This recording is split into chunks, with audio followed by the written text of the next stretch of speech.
Here's why having a talk after the breakup doesn't help to get your ex back, and why you have to build attraction to actually have a chance with them. Hey, I'm Coach Benny, and I help people get their exes back. And after a breakup, in the dynamic between you and your ex, there's two vertical scales of measurement that are going to be relevant to you getting them back. The first one's going to be accumulation of problems.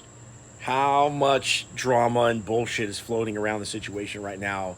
You know, how resistant are you to each other? How angry and sad and hurt and frustrated and all this kind of stuff are you at any given moment? And the other one is your level of attraction towards each other. Now, in other words, how much excitement and positivity and hopefulness and really just good vibes between you two are going on at any given moment. And so if your relationship has ended, that means that one person kind of checked out of the process of, working on things, right? And they kind of gave up. And so, maybe that accumulation of problems has risen to such a point where they're running away. Could be because they don't know how to communicate, right? It could be because they have a fear of commitment or something like that. But nonetheless, they've chosen to go away. And it's a product of this accumulation of problems. Now imagine you meet up with your ex and then you have a talk with them. You're like, hey, person that checked out of the relationship because they didn't want to work on stuff, why don't we start working on stuff? And they're like, no, I already felt that the shit got up here and I already checked out. So it's like, no, I don't want to do that.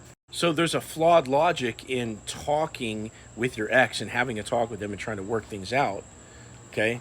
Because they don't want to. But it begs the question, how do you get them to want to?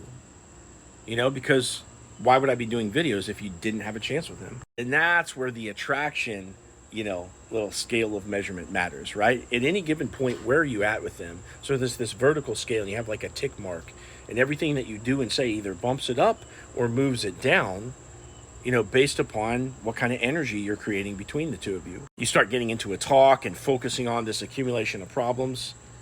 Now everything's going to go down the drain. But when you start having fun with each other, despite the accumulation of problems, right, which is it's hard for people to do, set aside their needs and all the issues that are at play.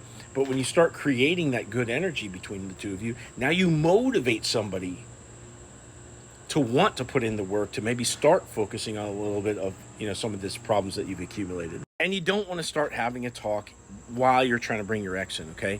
You want to do that later once you've already attracted them into a committed relationship. You don't want to do it like along the way because it'll set you back. So at the end of the day, if you find yourself in this back and forth sort of negative energy text messaging session with your ex, it's going to be indulgent because that's your person and you want to express your feelings, etc. But there's a difference between you expressing your feelings and you getting the result that you actually want. These are not, one and the same thing. These are two separate paths. You can indulge your little emotions and get your emotions off your chest, or you can bite your tongue and do the right thing to bring somebody in closer.